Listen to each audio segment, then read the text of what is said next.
Pemirsa, Kamis siang Komnas HAM menyerahkan laporan rekomendasi kepada Menko Polhukam Mahfud MD terkait dengan temuan dugaan pelanggaran tragedi HAM di Kanjuruhan dan rekomendasi gelaran pertandingan sepak bola di Indonesia serta sejumlah rekomendasi lainnya. Perlu kami jelaskan bahwa laporan yang kami buat adalah laporan yang sangat komprehensif dan tentu saja sebagai lembaga hak asasi manusia kami menggunakan instrumen-instrumen hak asasi manusia sebagai indikator di dalam pemantauan penyelidikan dan kemudian membuat analisa fakta-fakta dan kemudian kesimpulan dan rekomendasi. Kami juga menambahkan satu lagi instrumen hak asasi manusia yang jarang sekali digunakan, yaitu business and human rights, jadi bisnis dan hak asasi manusia. Karena di sini ada aspek-aspek bisnis yang sebetulnya dalam standar internasional sudah kita akui juga di dalam standar nasional kita. Setiap entitas bisnis itu harus mematuhi prinsip-prinsip asasi manusia. Jadi kami gunakan itu untuk mengukur apakah kepatuhan dari entitas bisnis yang mengelola sepak bola kita ini itu benar-benar terjadi atau tidak. Sebab terjadi satu peristiwa pelanggaran hak asasi manusia, ada 7 poin kami sebut di sini, yang itu mengakibatkan 135 orang meninggal dunia. Jadi ini satu peristiwa besar, peristiwa kemanusiaan yang sangat menyakitkan. Tidak saja bagi bangsa Indonesia, tapi kita tahu seluruh dunia ikut berduka dengan itu. Dan ada ratusan lagi orang yang cedera, ada kerusakan properti baik milik pemerintah maupun milik masyarakat. Jadi ini tidak bisa kita anggap ringan. Ini persoalan sangat serius. Karena itu isi laporan ini poinnya adalah meminta supaya ada evaluasi menyeluruh. Yang itu tentu saja kita meminta pada Bapak Presiden untuk ikut bertanggung jawab membereskan tata kelola sepak bola kita. Yang tidak kalah pentingnya dalam laporan ini, nanti Pak Anam dan Pak BK akan jelaskan lebih detail, adalah soal penegakan hukum. Sudah ada langkah-langkah penegakan hukumnya, tapi untuk sementara ini kami merasa bahwa semestinya penegakan hukum juga harus sampai pada tingkat atau level yang paling tinggi, yang bertanggung jawab terhadap sepak bola di Indonesia. Satu lagi, tanggung jawab terhadap korban, baik yang meninggal dunia maupun yang cedera, maupun properti yang rusak, apakah itu bantuan dalam arti sosial, kesehatan, dan lain-lain, maupun pemulihan-pemulihan yang dibutuhkan oleh para korban itu. Saya kira ini secara umum, ya, saya akan mintakan Pak Anam menyampaikan, Pak BK menyampaikan secara lebih rinci poin-poin utama dari laporan kami.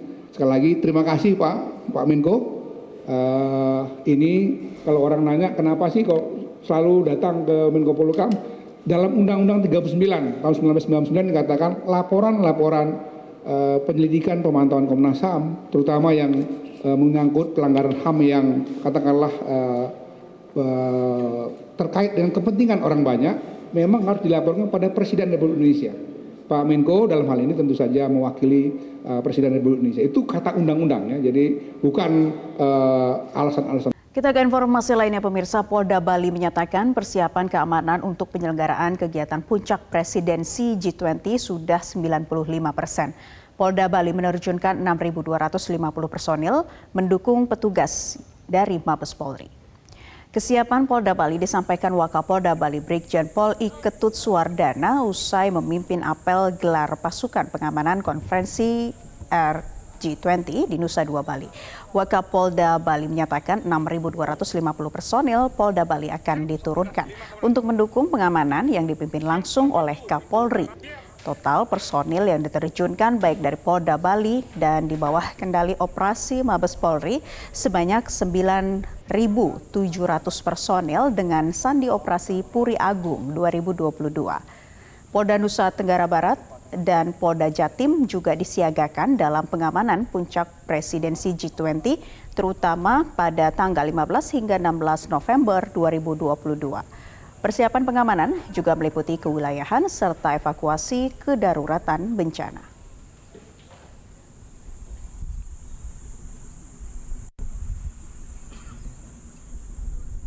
Wakil Kepala Kepolisian Guru Indra Kents yang juga afiliator Binomo, Fakar Suhartami Pratama alias Fakarich, divonis 10 tahun penjara perkara kasus penipuan aplikasi trading binomo dalam sidang putusan di Pengadilan Negeri Medan, Kota Medan, Sumatera Utara. Majelis Hakim menilai Fakarich sengaja membuat berita bohong dan menyesatkan sehingga membuat kerugian konsumen. Selain itu, guru Indra Kents ini dinilai melakukan kegiatan yang dilarang, yakni tindak pidana perjudian online. Vonis hakim ini lebih berat dari tuntutan jaksa penuntut umum yang hanya menuntut 8 tahun penjara. Terhadap putusan tersebut, penasihat hukum Fakarich mengajukan banding.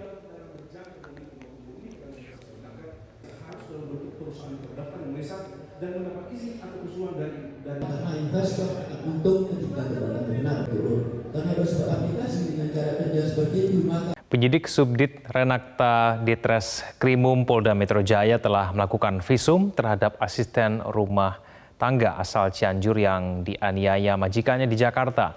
Setelah hasil visum diketahui, penyidik akan memanggil majikan korban untuk diperiksa. Kabid Humas Polda Metro Jaya Kombes Pol Endra Zulpan memastikan pihaknya telah mengambil hasil visum terhadap Rizky Nuraskia, seorang asisten rumah tangga asal Cianjur, Jawa Barat yang dianiaya majikannya. Pada saat ini penyidik masih menunggu hasil visum korban. Jika hasil visum sudah keluar, penyidik akan memanggil majikan korban untuk diperiksa. Identitas majikan korban juga sudah diketahui oleh penyidik. Akibat penganiayaan ini, korban mengalami luka di bagian kepala akibat benturan benda tumpul juga di berbagai bagian tubuhnya. Bahkan korban sempat dirawat beberapa hari di RSAD Gatot Subroto, Jakarta sebelum pulang ke Cianjur. Korban yang sudah bekerja selama 6 bulan juga mengaku baru dibayar setengah dari gaji yang harusnya diterima. Berapa yang hasilnya? Terjadi itu ya, kekerasan istrinya. Kita ambil visum terhadap korban, ya. Kemudian nanti proses akan berjalan langsung, ya. Kalau Bisa terhadap korban sudah sudah visumnya ya, visumnya dulu keluar, ya, yang membuktikan adanya KDRT itu ya, sehingga nanti setelah itu baru kita tindakan pemeriksaan kepada majikan dan sebagainya. Ya. Ini sudah teridentifikasi belum sih Pak? Sementara masih penyelidikan, kita memang sudah mengetahui, tapi masih kita lihat dulu nanti hasil pemeriksaan awal daripada korban dan juga hasil visum. Berbagai hal terkait penyelenggaraan KTT G20 telah disiapkan oleh pemerintah Indonesia, di antaranya kepastian pasokan listrik selama pelaksanaan KTT G20 hingga persiapan bandara pendukung sebagai tempat parkir pesawat para tamu negara. Unit Induk Transmisi Jawa bagian Jawa Timur dan Bali PT PLN Persero memastikan suplai listrik aman selama pelaksanaan KTT G20 di Bali. Kepastian itu ditunjang dengan pengecekan yang dilakukan oleh Kapolresta Sidoarjo, Kombes Kusumo Wahyu Bintoro, di kantor PLN Sidoarjo sebagai pengendali distribusi dan pasokan listrik wilayah Jawa Timur dan Bali. Instansi ini juga melakukan pengamanan mulai dari Paiton, Situbondo, Banyuwangi hingga Bali. Pada hari pelaksanaan KTT juga akan didirikan 8 posko dengan petugas yang berjaga di posko selama 24 jam. Polres Sidoarjo juga mengerahkan sejumlah personel polisi untuk menjaga objek-objek vital terkait. Bandara Internasional Banyuwangi, Jawa Timur siap dan mendukung pelaksanaan G20 di Bali sebagai bandara pendukung tempat parkir pesawat tamu-tamu negara. Di bandara ini telah disiapkan 3 areal parkir pesawat tanpa mengganggu penerbangan reguler dari Bandara Banyuwangi ke sejumlah bandara lain.